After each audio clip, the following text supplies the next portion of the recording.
What's going on, guys? We're back on the BT1 again today, and we're continuing on with the reassembly.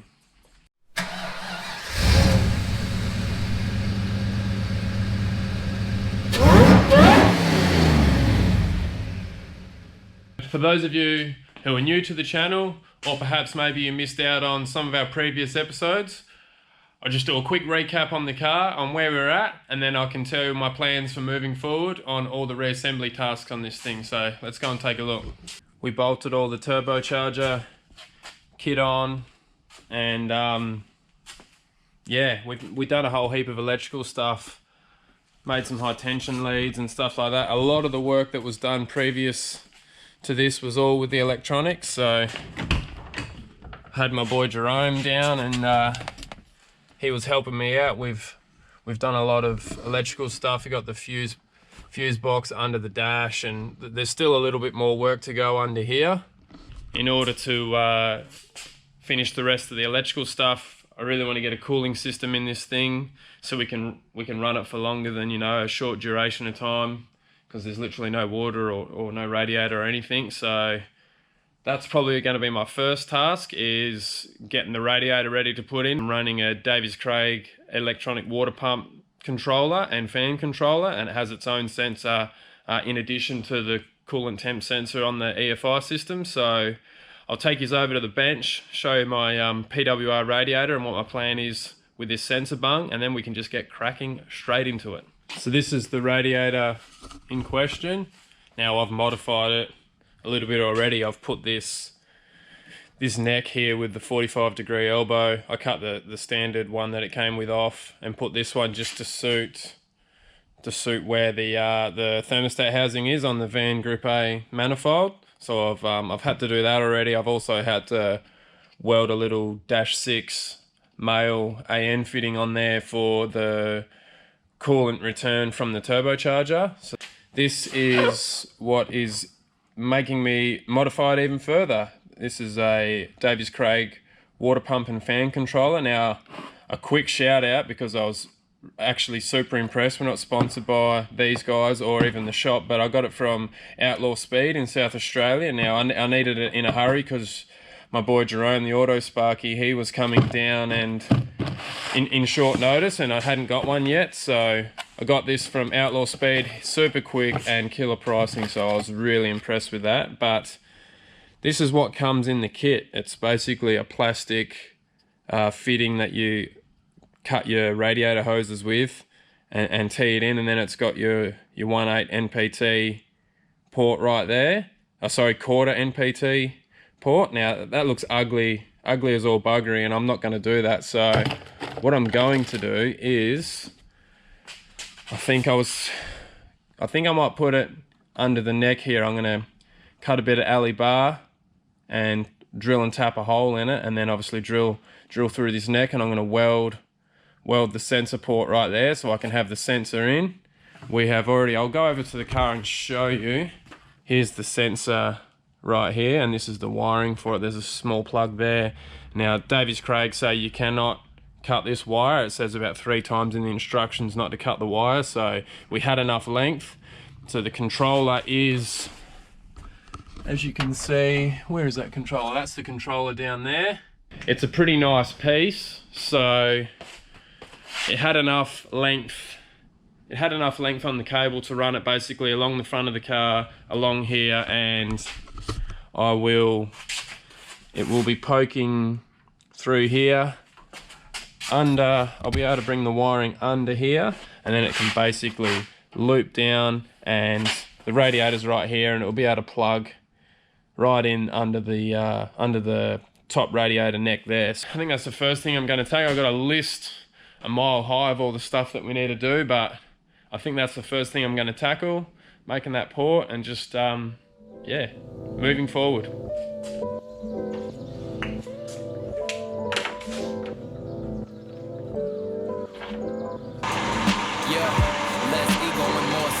Trying to make it clear like a sync flow. They too concerned about my wardrobe, but they going broke. We've been praying for it, only Lord knows. Just got an invoice, had about 4 O's. Pick the locks when the doors close. This is my house, go foreclose. We staying in control. Just met the broken bit of drill bit I was trying to avoid, but didn't actually hit it. Freaks watching porno, going crazy with the hormones. Now we paying car notes, lighting up like charcoals. Lost a couple homies, but I meet them at the cross. Obviously, it'd be neater to, to go as close as I can to here, but I've got to be mindful that I've still got to get a weld in there. And the tighter you run that gap, obviously the harder it is to get the weld in there, especially being aluminium. It can be a bit hard to direct the arc sometimes, so I'm going to give myself a bit of gap here. I've got heaps. There's only a rubber joiner or silicone joiner that goes on here, so should be plenty of room to come out to about here. Give that a bit of a rough mark.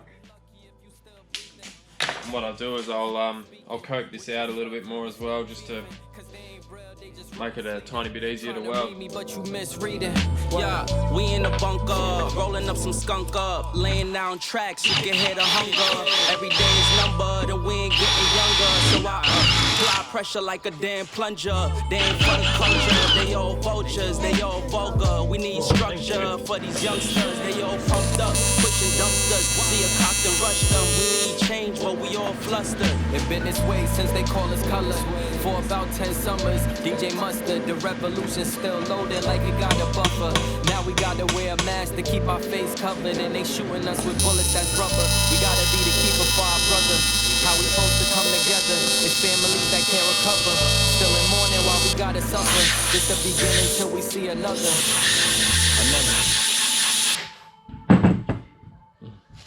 So I've welded this fitting on. Now I'm going to do a little ghetto pressure test.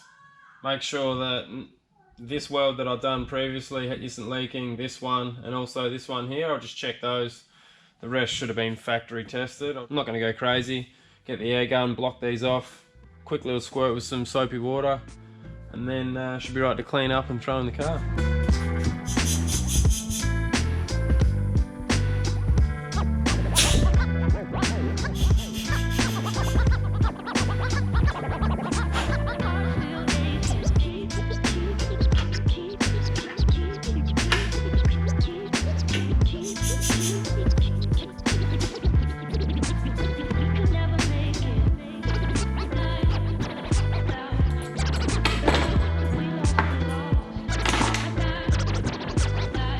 So I've got that looking okay. So now I will bolt the thermo fan back on, and then we'll put it in the car.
So that's all the main cooling system components buttoned up in the top of the car. Now I've lifted the car up on the lift obviously, and I'm just going to turn my attention to the few little bits and pieces that are underneath. Now all the other stuff was prefabricated before I filmed this video, but I do have to make a new lower radiator hose to suit the electric water pump and the radiator I've got. So what we'll do is we'll head over to the lift. I'll take a quick look. I've cut a few of the pipes off camera already. I mean, you've all seen me use a grinder. We don't need to beat that dead horse too much this time round. Let's go and take a look. I'll finish off this lower hose and we can just keep cracking on. I'm thoroughly enjoying putting this car back together, especially on the front where it looks kind of nice compared to the rest of the car. So I am enjoying fitting all these parts that I've made previously, and they're all fitting up really good, and I hope they work really good when we finally get this thing on the road. But let's go and check it out. This is what we're working with under here now. Oh, hang on, that light's pretty crappy. We'll go from here now. I can't use a stock radiator hose because the angle, I'm trying to show it without this light glaring on the camera, but the angle of the outlet on this CVR electric water pump is pointed basically directly towards this oil filter. Now the normal mechanical pump has a more up and down angle on it. It's definitely a little bit tighter, so it gives you room with the rubber hose to come through. So same as the top, I've just got some short silicone couplers. Now this is 38mm or 1.5" in the old money, stainless tube, pretty cheap, easy as to work with, and you can sort of fashion something up like this, tack it together, and that should do the trick good. I've left enough room in front of that oil filter so that you can screw it and obviously get the filter off when you're maintaining the car. Little things like that you want to try and remember. You need to be able to service this bloody thing, so when you're making custom parts, or when I'm making them anyway, I do try and use my noggin a little bit where I can, and make it easy for later on. So let's tack this thing together and get this cooling system finished so I can fill it up and get all the leaks out, and then I can run it for longer than bloody, you know, a short while.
I do not want to have to pull that off in the car, in the dirt somewhere. That'll be a prick, getting that off. I reckon what will be a good idea is to weld a fitting in here to drain the coolant. So I'll see if I've got something here. If not, it's definitely a job I should do in the future. And drain the coolant, I don't have to fight this friggin' line. So I guess that's one downside to doing hard lines for your cooling system. Depending on the orientation of your ports, it might be a bit tricky to get it in, or especially once it's been in service, getting it back out. So something to consider. If you can get a rubber hose or a silicone hose that fits, maybe just do that. The last thing I want to do on this with the cooling system before I fill it up is just I've got a custom made Overflow radiator overflow bottle to mount up. So we'll go over to the bench, have a quick look at it, and we'll fit that thing up, and then we should be right to put some coolant in. This is something I've just knocked up out of some scrap stainless steel. I made this quite a while ago, before I even really started mucking around with doing much aluminium stuff. It's just some old, you know, some leftover exhaust tube. I ended up buying a Speedflow stainless steel weld neck, which was actually quite expensive compared to an aluminium one. So, you know, probably wasn't the best idea. I probably could have made an aluminium one for cheaper, even though I didn't have the parts. But anyway, it's a little bit heavy too with stainless. That's the other thing. It's a bit heavier, but for what we're doing with this thing, it's not a race car, so should be good. It's a couple of rough brackets I've just knocked up, bent up. So let's go and offer this up to the car and see how it all looks fitted up.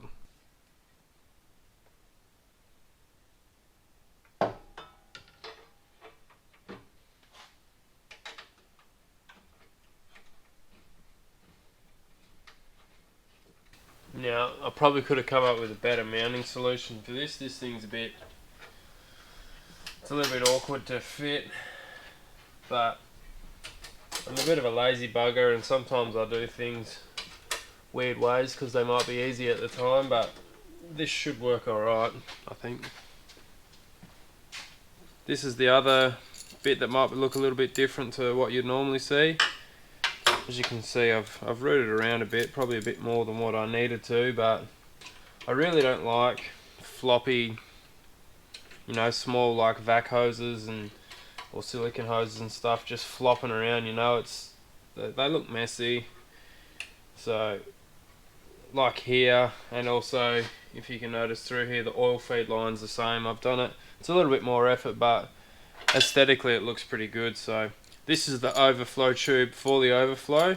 I probably won't have to use this much once I get it all dialed in, but for now I'll fit this here and probably run like a, you know, a Coke bottle or something like that, just to get the levels once the levels are good. And hopefully should be a good thing. I don't think I've seen anyone do a setup quite like this before, and that might be for good reason, but we'll see how we go.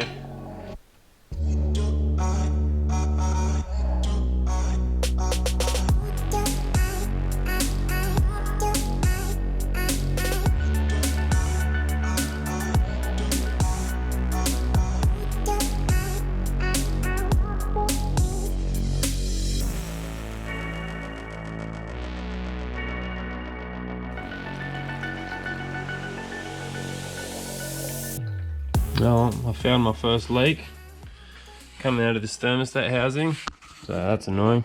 So I'll try and sort that out. Right, so found the culprit of our leak. This O-ring looks like it's swelling up a little bit, a bit too big for this groove here. I don't even know how good this thermostat housing is actually. It might be cheap shit. I was struggling to find something at the time from memory, so if anyone knows where to get a good swivel thermostat housing to suit this application, Holden V8, let me know, because I might have to grab one. But for now I think I'm going to try and muck around with this rubber gasket, O-ring gasket a little bit, see if I can't shorten it up, maybe shorten this length up a bit, super glue it back together, and then put a bit of sealant on there, and hopefully that seals up. So, and then we'll try again. Alright, so that's the cooling system all sort of leak checked and gone over. I think it's pretty much all buttoned up pretty good now. We had a small leak out of the thermostat housing, which was the rubber O-ring gasket that it had. I just shortened that one up a little bit and used some Loctite 401 super glue just to glue it back together. And I put a tiny little bit of RTV sealant just around that joint as well, just for a bit of extra security when I put it back in. No more leaks, so we'll keep cracking on. I don't know what I'm going to do next. I might put the intercooler and all the piping on, or I might get under the car. I don't know yet, but we'll get into it. Next port of call is do the intercooler system. As you can see here, obviously I haven't put it on yet. This radiator cross member here, this is, if you have a look, it's something that I've made out of some RHS 50 by 25. I've got just got these, what are they? I think they're 3mm or something tags on the bottom for the bottom mounts on the intercooler, and I've got some mounts to come off from underneath there. Oh sorry, actually though, they're off the Rio, so we'll go over and have a look. Now, if you're long-time viewers of this channel, you'll notice that this isn't really the theme we normally run with. Usually we're doing like Plasma Man race series intercoolers on everything, aluminium tubing with plasma clamps on everything, but this is my build, and for the combo that it's running initially, which is obviously, like I keep saying, bog stock 5 litre, it didn't really warrant the Plasma Man intercooler. And back when I did this kit, I wasn't even really doing any aluminium tubing at all. I sort of stayed away from it just because I haven't really touched a hell of a lot of it, you know. But you know, since doing this kit and moving on, I've done a few now, and I really do like going that way. So this car will eventually, you know, as I upgrade all the engine system, you know, get the better motor in, and you know, I'll upgrade the turbo, I'll change the piping to aluminium, do the plastic clamps, put a nice plastic cooler on it. I do plan on doing all that stuff, but just for now, this is just a cheap and cheerful kit, and all the components should hold up pretty well for how hard we're going to lean on it, which is really not hard at all. So I'll pan back here. This is stainless steel tubing, and it's just got bead rolled ends on it. Obviously you've just got your silicone couplers with your clamps. I've scuffed this one back to get the color out of the welds. I'll probably do the same here as well. It doesn't really matter, but this is just a basic, I can't remember where I got this intercooler from, but you can basically just safely assume that it's one of China's finest, which I feel dirty actually even using it, but it'll do the job for now. Or it'll do a job anyway. So I thought what I would touch on real quick without blabbing on for too long. If you're pretty new to welding and you want to do your own piping, I would strongly suggest going with stainless steel. It's really easy to work with, and it's also pretty cheap to buy as well. The bends are actually really cheap. Well, they used to be. I don't know in the current market with COVID and all that crap, but the bends are cheap and it's easy to weld. You can scuff it back if your welds look black and shitty. As long as it seals, it'll do the job just fine. Now, the downside of it is if you're building a race car, it's a little bit heavier, but really not that much. And they don't do, and no one does like a quick seal clamp that I know of, so you'd probably likely have to stick with like a silicone and a hose clamp style system. But other than that, super easy to work with, and yeah, I'd recommend it to anyone that is on a budget, or maybe you just bought a welder and you just want to try and do some piping on a project. Stainless steel, man, it's not that much more expensive than mild steel in my experience. Super easy to weld and it works good. So I've yapped on long enough. Let's fit this stuff up to the car and see what it looks like.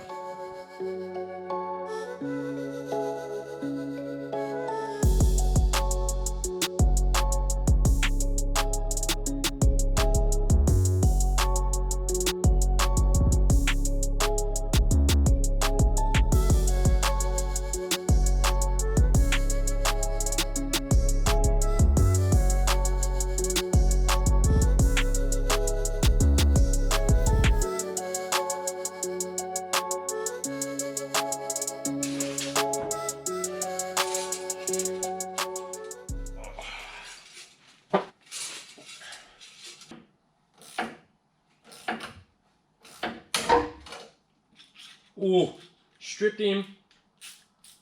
Did I? Oh no, got him. So that's the hot side intercooler pipe fitted up. Take another look. There's the 600, 300, 100 intercooler all mounted up. Now these fit absolutely beautiful on VRVS's. They fit perfect almost. There's, you know, next to no gap. You only have to cut a short amount out of the where the air dam is on the front bumpers. You usually only have to cut just a little bit on the back side, and if you do it nice and straight, you can't even notice. So that's the size cooler you want if you're doing a VRVS. Now that piping over there is 3-inch, if I haven't already mentioned. So that side's 3-inch, and what I've done is I've stepped it up to 3.5-inch on this side, and I'm not going to lie, that is more or less purely for aesthetics. There's no way this engine or even my built 355 engine will ever need a 3.5-inch tube, but it looks better and it also matches. This throttle body here is 90mm as well, 3.5-inch, so I think, you know, purely from an aesthetics point of view, the 3.5 looks better. I don't think it's going to hinder it at all. But before I clamp all this up, I want to rip it off. I haven't, as you can see here, it's a bit dirty, but all the weld, there's still colour in this weld, so I don't really want that on there for now, so I'll Scotch-Brite that out. So I'll rip this intake pipe off, give it a bit of a scuff up, and then we can install the last of it, and I think that's pretty much all the turbo system fully complete, and then we can move on to doing some more stuff underneath the car.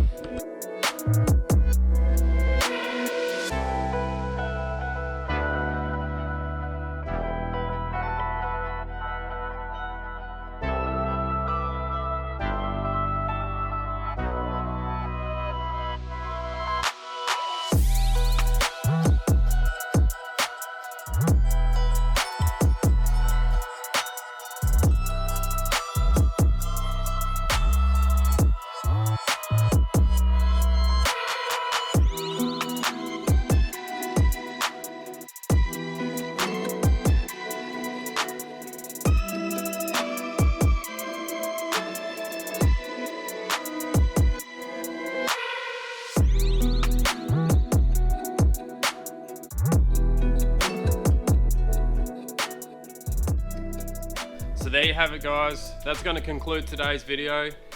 Feels really good to get most of the components on the front of the car. It's starting to look really good. From this point on, in the next couple of videos, you'll see we'll be working backwards. You know, transmissions in, but you know, tail shafts, exhaust, diff, and then there's probably going to be heaps of fiddly stuff as well. So I'm enjoying it up to this point. I hope you guys are too. As always, thanks for watching, and we'll see you on the next one.